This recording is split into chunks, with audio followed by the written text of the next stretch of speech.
नमस्कार दोस्तों, स्वागत है आपका मेरे YouTube चैनल ज्ञान दर्शन में। मैं प्रभाकर बहुगुणा लेकर आया हूं आपके लिए राजयोग से संबंधित बहुत ही महत्वपूर्ण जानकारी। राजयोग क्या है और राजयोग की प्राप्ति किस प्रकार से की जाती है, राजयोग से साधक किस प्रकार परम मोक्ष को प्राप्त करता है, राजयोग की अवस्था कैसे प्राप्त की जाती है, राजयोगियों के क्या क्या प्रकार हैं, राजयोग साधना पद्धति के माध्यम से मनुष्य अपना किस प्रकार से कल्याण करता है। आज हम सभी बातों को जानेंगे। राजयोग साधना कैसे आरंभ की जाती है, इन सभी महत्वपूर्ण विषयों पर हम आज बात करेंगे।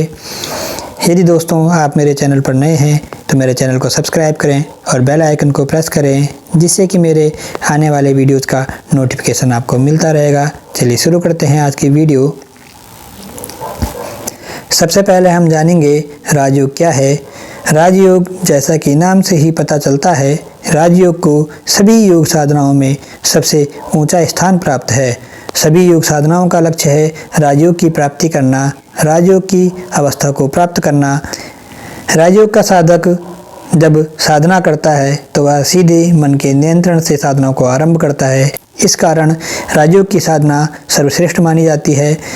राजयोग का सर्वाधिक लोकप्रिय व सर्वश्रेष्ठ ग्रंथ पातंजल योग सूत्र है, जिसकी रचना महर्षि पतंजलि ने की है। महर्षि पतंजलि को शेषावतार, शेषनाग आदि नामों से भी जाना जाता है। इस ग्रंथ में 3 कोटि के साधक, जो कि अधम, मध्यम और उत्तम श्रेणी के साधक बतलाए जाते हैं। उन तीनों प्रकार के साधकों के लिए 3 प्रकार की साधना पद्धति बताई गई है। उससे पहले हम जानेंगे राजयोग की परिभाषाओं को। चलिए देखते हैं राजयोग की परिभाषाएं। पातंजलि योग सूत्र में महर्षि पतंजलि कह रहे हैं, योगश्चित्त वृत्ति निरोधा, अर्थात चित्त की वृत्तियों का निरोध हो जाना ही योग कहलाता है। जब हमारे चित्त की वृत्तियां रुक जाती हैं, उस अवस्था में साधक को समाधि की प्राप्ति होती है। जब साधक समाधि की अवस्था प्राप्त कर लेता है तो साधक जन्म मरण से रहित हो जाता है और अपने सच्चे स्वरूप को वह जान लेता है। उस अवस्था में साधक किसी भी प्रकार से भ्रमित नहीं होता। दूसरी परिभाषा योग शिखोपनिषद के अनुसार दी गई है, जिसमें कहा गया है, रजसो रेतसोर योगाद राजयोग इति स्मृता, अर्थात रजस व रेतस यह 2 तत्व हैं। रजस स्त्री प्रकृति का प्रतीक है और रेतस पुरुष प्रकृति का प्रतीक कहा गया है। इन दोनों के मिलन की अवस्था राजयोग कहलाती है। रजस को शक्ति का प्रतीक भी माना जाता है और रेतस को शिव का प्रतीक माना जाता है। यह दोनों ही तत्व सभी प्राणियों में विद्यमान रहते हैं। जब इन दोनों तत्वों की एकता हो जाती है योग के माध्यम से, उस अवस्था को राजयोग कहा जाता है। उस अवस्था की प्राप्ति राजयोग कहलाती है। आगे देखेंगे योग स्वरोदय के अनुसार। योग स्वरोदय में वर्णन मिलता है, यथाकाशे भ्रमणे वायु राकाशे व्रजते स्वयं तथाकाशे मनोलीनम राजयोग क्रियामतम, अर्थात जैसे आकाश में भ्रमणशील वायु रहता है वह दिखाई नहीं देता, उसी प्रकार से जब हमारा मन अपने लक्ष्य परमात्मा पर पूर्ण रूप से लीन हो जाता है, उस अवस्था को राजयोग कहते हैं। हठयोग के ग्रंथ हठयोग प्रदीपिका में स्वात्माराम जी कह रहे हैं, केवलम राजयोगाया हठ विद्योपदिश्यते, अर्थात हठ विद्या का उपदेश केवल राजयोग की अवस्था की प्राप्ति के लिए किया गया है। आगे देखेंगे साधना के प्रकार। महर्षि पतंजलि ने 3 कोटि की साधनाएं बताई हैं, जो कि तीनों प्रकार के अभ्यासियों के लिए हैं। सबसे पहले हम देखेंगे उत्तम कोटि के साधकों के लिए महर्षि पतंजलि ने अभ्यास वैराग्य की साधना बताई है। मध्यम कोटि के साधकों के लिए क्रिया योग की साधना बताई है तथा अधम कोटि के साधकों के लिए अष्टांग योग की साधना बताई है। अधम कोटि के साधक अर्थात जिन्होंने कभी भी कोई साधना नहीं की है, जो साधना क्रम के बारे में नहीं जानते हैं, जिन्हें योग का कोई ज्ञान नहीं है, ऐसे साधकों को अष्टांग योग के माध्यम से साधना करनी चाहिए, उनके लिए अष्टांग योग का वर्णन किया गया है। सबसे पहले हम देखेंगे अभ्यास वैराग्य का स्वरूप। भगवान श्री कृष्ण अभ्यास वैराग्य के बारे में अर्जुन से कह रहे हैं, असंशयम महाबाहो मनो दुर्निग्रहम चलम अभ्यासेन तु कौन्तेय वैराग्येण च गृह्यते। अर्थात हे महाबाहो, हे अर्जुन, यह मन अत्यधिक दुर्निग्रह है, इसे वश में करना अत्यधिक मुश्किल है। अभ्यासेन तु कौन्तेय वैराग्येण च गृह्यते। इस मन को वश में करने का उपाय क्या है? अभ्यास और वैराग्य। अभ्यास से और वैराग्य से यह मन वश में होता है। आगे हम देखेंगे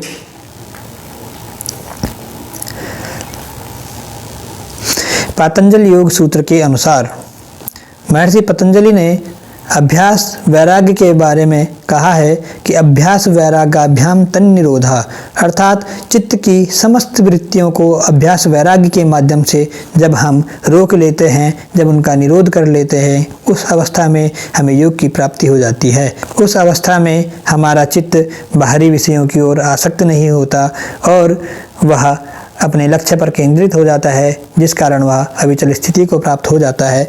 उसका अभ्यास कैसे होता है? सतु दीर्घकाल, वह अभ्यास दीर्घकाल तक निरंतरता के साथ और सत्कारा सेवितो दृढ़ भूमि और सत्कार पूर्वक करते रहने से दृढ़ता को प्राप्त हो जाता है। आगे देखेंगे वैराग्य का स्वरूप। वैराग्य के विषय में महर्षि पतंजलि कह रहे हैं, वैराग्य के दो प्रकार हैं, अपर वैराग्य और पर वैराग्य। सबसे पहले हम देखेंगे अपर वैराग्य। अपर वैराग्य क्या है? दृष्टानुश्रविक विषय वितृष्णस्य वशीकार संज्ञा वैराग्यम। दृष्टानुश्रविक अर्थात देखे और सुने हुए, विषय वितृष्णस्य विषयों का तृष्णा रहित हो जाना, वशीकार संज्ञा वैराग्यम, वैराग्य कहलाता है। देखे और सुने हुए विषय अर्थात इस लोक से ब्रह्मलोक पर्यंत जितने भी विषय देखे अथवा सुने गए हों, अर्थात जितने भी विषय हैं, उन सभी विषयों में आसक्ति रहित हो जाना ही अपर वैराग्य कहलाता है। आगे देखेंगे पर वैराग्य। पर वैराग्य की प्राप्ति कैसे होती है? जब साधक अपर वैराग्य की स्थिति से ऊपर उठ जाता है, तब उसे पर वैराग्य की प्राप्ति होती है। पर वैराग्य की प्राप्ति कैसे होती है? जब पुरुष अपने आत्मा का ज्ञान प्राप्त कर लेता है, जब पुरुष अपने आत्मा में ही स्थिर रहता है, वह स्थित प्रज्ञ हो जाता है और अपने आप से ही और पर वैराग्य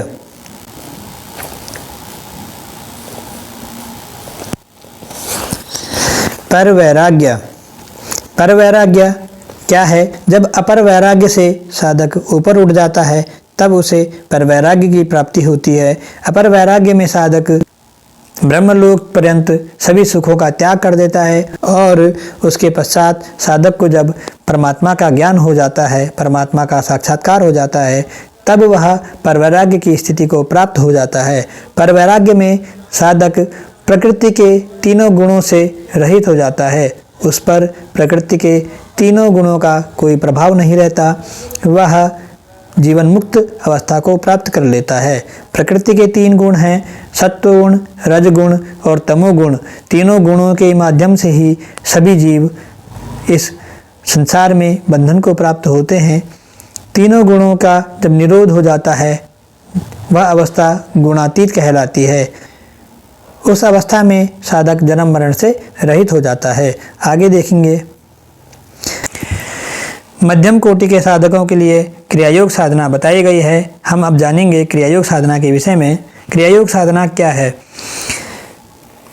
तप, स्वाध्याय, ईश्वर प्रणिधानानि क्रियायोगः, अर्थात तप, स्वाध्याय और ईश्वर प्रणिधान, यह क्रियायोग कहलाता है। तप क्या है? मान अपमान, शीत उष्ण, सुख दुख आदि सभी द्वंद्वों को सहन करना तप कहलाता है तथा परमात्मा में लीन रहना तथा साधना करते रहना यह सभी तप कहलाता है। स्वाध्याय, स्वाध्याय क्या है? स्व अवलोकन करते रहना ही स्वाध्याय कहलाता है। स्वाध्याय में वेदांत वाक्यों का श्रवण करना, वेदांत वाक्यों का चिंतन करना, गुरु वाक्यों का चिंतन करते रहना तथा स्वयं को उस परम लक्ष्य तक पहुंचाने के लिए यत्न करना, यह सभी स्वाध्याय कहलाता है। तीसरा है ईश्वर प्रणिधान। ईश्वर प्रणिधान में साधक ईश्वर की शरणागति को ग्रहण कर लेता है, जिसमें कि वह सभी कर्मों को योग को समर्पित करता है, जिससे कि वह कर्म बंधन को प्राप्त नहीं होता। यह ईश्वर प्रणिधान कहा गया है। यह तीनों ही क्रियायोग कहलाते हैं। यह क्रियायोग समाधि भावनार्थः क्लेश तनु करणार्थश्च। यह क्रियायोग समाधि की भावना से किया जाता है और इसके करने से क्लेश क्षीण हो जाते हैं। यह समाधि की सिद्धि करने वाला होता है। आगे देखेंगे क्लेशों के प्रकार। महर्षि पतंजलि ने 5 प्रकार के क्लेश बताए हैं। क्लेश क्या हैं? अविद्या, अस्मिता, राग, द्वेष, अभिनिवेश। यह क्लेश हैं जिनके माध्यम से सभी जीव दुख प्राप्त करते हैं, संसार बंधन को प्राप्त होते हैं। इनके विषय में जानेंगे। सबसे पहले हम जानेंगे अविद्या क्या है। अविद्या अर्थात आवरण, जिससे कि सत्य का ज्ञान नहीं होता, जिससे कि परमात्मा का ज्ञान नहीं होता, यह आवरण, यह अज्ञान ही अविद्या कहलाती है। दूसरा है अस्मिता। यह ज्ञान क्यों नहीं होता? यह अस्मिता के कारण नहीं होता क्योंकि प्राणी अपने सच्चे स्वरूप को, सच्चे अविनाशी स्वरूप को भूल जाता है और प्रकृति को ही अपना सच्चा स्वरूप समझता है। इस अवस्था को प्राप्त जो भी प्राणी है वह अस्मिता से ग्रसित रहता है। यह अस्मिता कहलाती है। तीसरा है राग अर्थात राग का होना। चौथा है द्वेष अर्थात द्वेष भाव का होना। जब हमें हमारी मन इच्छा का कुछ भी प्राप्त नहीं होता तो हमारे मन में क्षोभ उत्पन्न होता है, वही क्षोभ द्वेष कहलाता है। पांचवा है अभिनिवेश अर्थात मृत्यु का भय। यह विद्वानों में भी देखा जाता है तथा यह मृत्यु का भय सभी जीव जंतुओं में विद्यमान रहता है, इसे अभिनिवेश कहा गया है। यह 5 प्रकार के क्लेश हैं जो कि क्षीण करने योग्य हैं। ते प्रतिप्रसव हेयः सूक्ष्मः। यह प्रतिप्रसव कहलाते हैं। यह 5 क्लेश कैसे क्षीण होते हैं? क्रियायोग के द्वारा। क्रियायोग के द्वारा साधक इन्हें क्षीण कर देता है तथा ध्यान भी इसे क्षीण करने का एक उत्तम माध्यम है। कहा गया है ध्यान हेयास्तद्वृत्तया। ध्यान के माध्यम से भी यह क्लेश क्षीण हो जाते हैं। ध्यान के माध्यम से साधक निर्बीज समाधि की प्राप्ति कर लेता है और जब साधक के क्लेश क्षीण हो जाते हैं, सभी कर्मों के संस्कार क्षीण हो जाते हैं, तब साधक को निर्बीज समाधि की अवस्था प्राप्त होती है। उस अवस्था में साधक कैवल्य को प्राप्त कर लेता है और उसे परम गति प्राप्त हो जाती है। आगे देखेंगे तीसरी प्रकार की साधना है अष्टांग योग साधना, जो कि सभी प्रकार के साधकों के लिए बताई गई है। अष्टांग योग, इसके 8 प्रकार के अंग हैं। पहला है यम, दूसरा नियम, तीसरा आसन, चौथा प्राणायाम, 5वां प्रत्याहार, 6ठा धारणा, 7वां ध्यान, 8वां समाधि। यह 8 प्रकार के अंग अष्टांग योग के बतलाए गए हैं। इनमें से पहला है यम, जिसका अर्थ है नियंत्रण। यम महर्षि पतंजलि ने 5 प्रकार के बतलाए हैं। उनमें से पहला है अहिंसा अर्थात हिंसा का न करना। दूसरा है सत्य अर्थात सत्य कहना। तीसरा अस्तेय अर्थात चोरी न करना। चौथा ब्रह्मचर्य, ब्रह्मचर्य का पालन करना। और 5वां है अपरिग्रह अर्थात परिग्रह न करना अर्थात संचय न करना। आवश्यकता से अधिक का संचय करना परिग्रह कहलाता है तथा आवश्यकता से अधिक का संचय न करना अपरिग्रह कहलाता है। आगे देखेंगे नियम। 5 ही प्रकार के नियम महर्षि पतंजलि ने बतलाए हैं। पहला है शौच अर्थात बाह्य और भीतर की शुद्धि करना।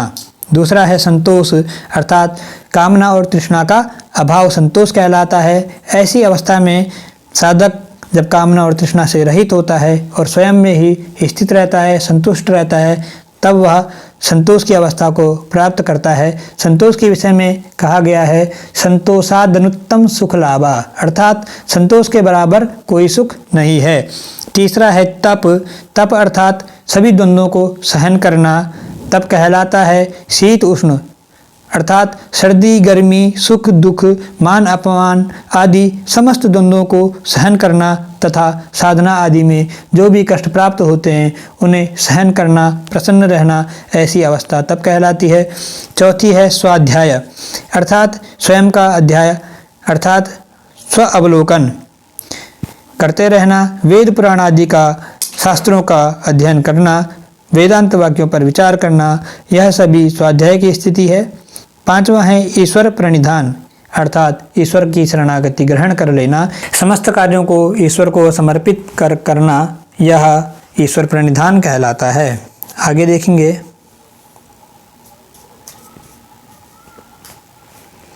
आसन।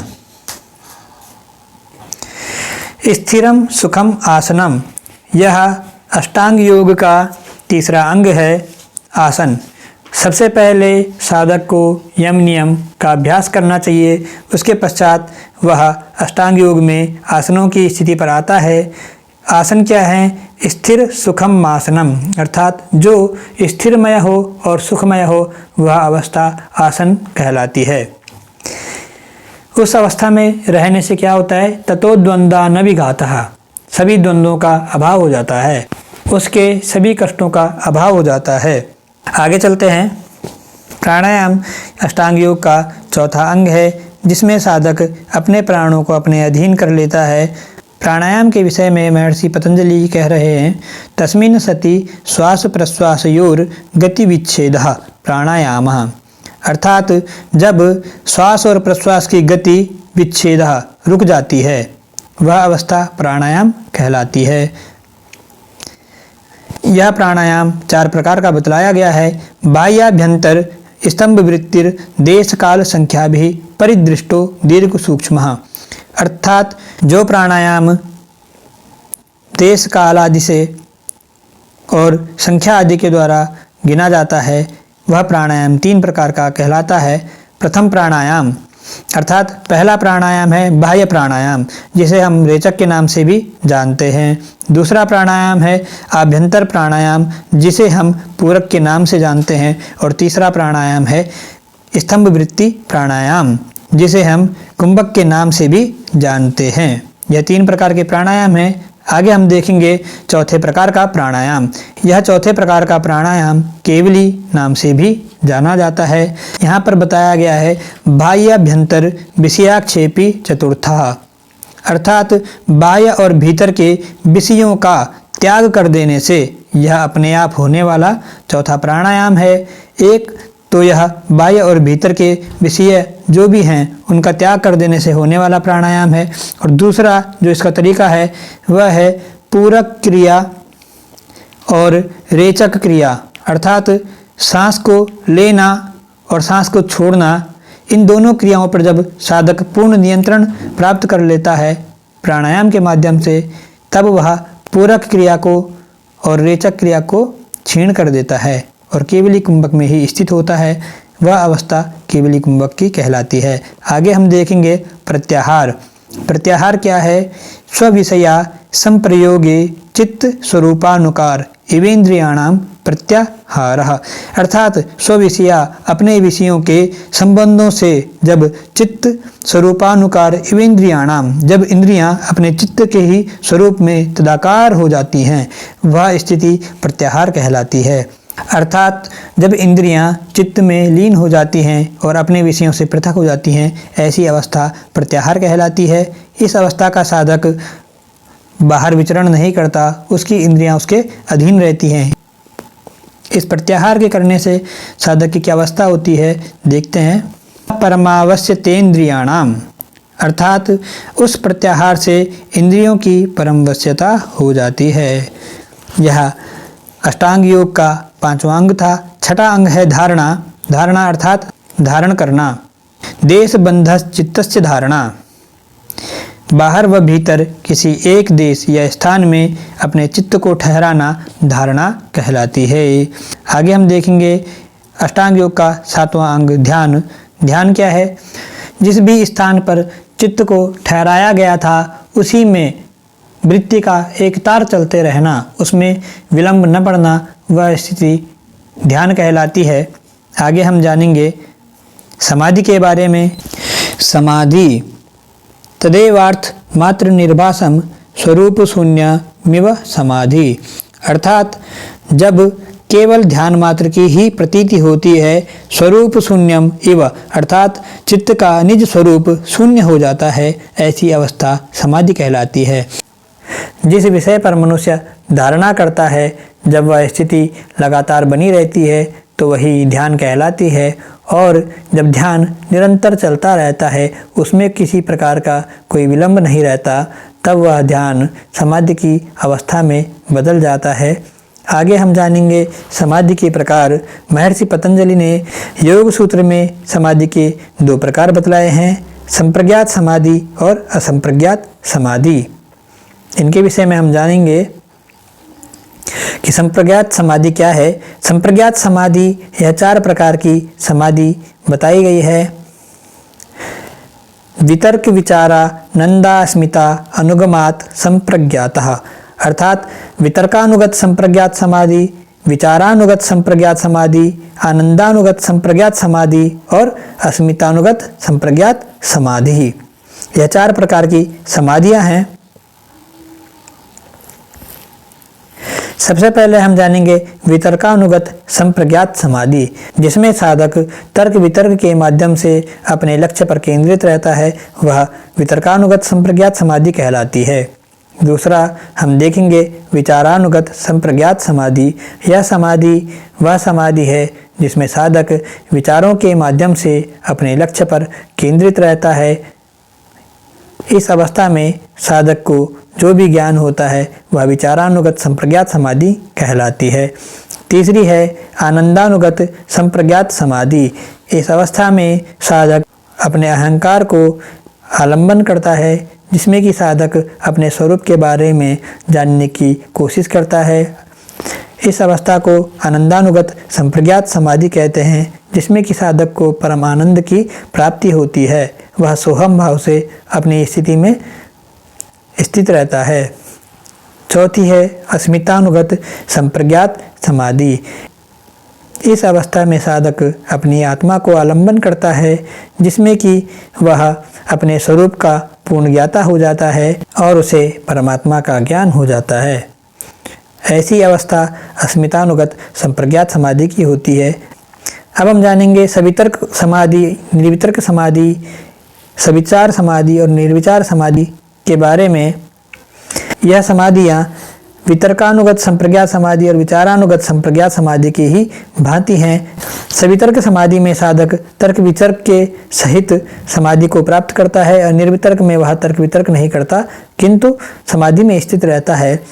वह सवितर्क समाधि और निर्वितर्क समाधि कहलाती है। सविचार समाधि और निर्विचार समाधि में भी साधक विचार सहित और विचार रहित दोनों अवस्थाओं में समाधि को प्राप्त करता है। यह समाधियाँ भी संप्रज्ञात योग के अंतर्गत ही आती हैं। अब हम बात करेंगे असंप्रज्ञात समाधि के बारे में। चलिए देखते हैं।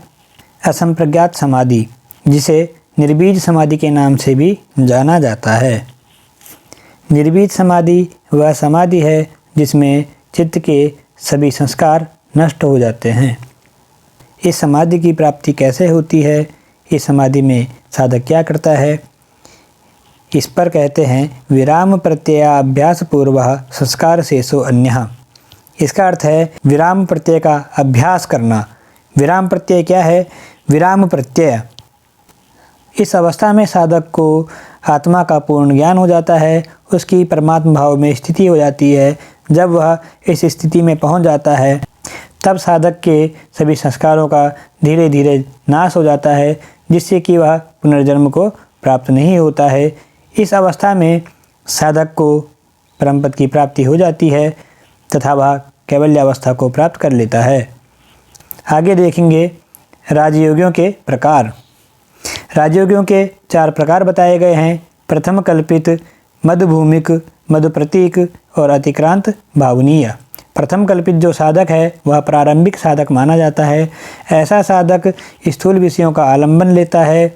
वह पंचमहाभूत जैसे पृथ्वी, जल, तेज, वायु, आकाश ऐसे स्थूल विषयों पर साधना का अभ्यास करता है। वह साधक गुरु अथवा अपने इष्ट की मूर्ति आदि का अभ्यास करता है, उन पर धारणा का अभ्यास करता है, जिससे कि वह सिद्धि को प्राप्त होता है। ऐसा साधक प्रथम कल्पित कहलाता है। दूसरे प्रकार का साधक है मधुभूमिक।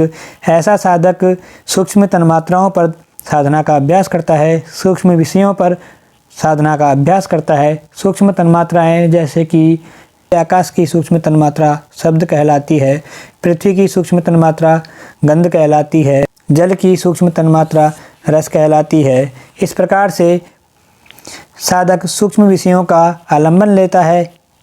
ऐसा साधक मधुभूमिक प्रकार का साधक कहलाता है। तीसरा है मधुप्रतीक।